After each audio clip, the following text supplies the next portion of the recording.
So இன்றைக்கி வந்து எங்கே இருக்கேன்னா வீட்டில் இருக்கேன். யார் யார்கிட்ட இருக்கேன்னா வில்சனு இங்கே பாருங்கள், வில்சனு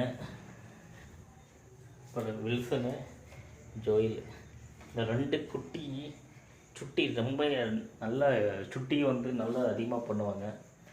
சரி வந்து போயம் வந்து நல்லா சொல்லுவான். போயம் சொல்கிறான், போயம் சொல்லு, போயம் சொல்லு, poem the wheels on the bus, wheels on the bus, Cocomelon wheels on the bus, wheels on the bus வந்து பாடுவான். The wheels on the bus go round round round round round round round round round, the wheels on the bus go round round round all through the town. The babies on the bus go எப்படி போடுறான் பாருங்க, என்ன அப்படியே copy பண்ணுறான் பாருங்க. Okay, இது உங்களுக்கு நல்லா பிடிச்சிருந்தா லைக் பண்ணுங்கள், ஷேர் பண்ணுங்கள். until then bye from your farmer news. நன்றி மக்களே.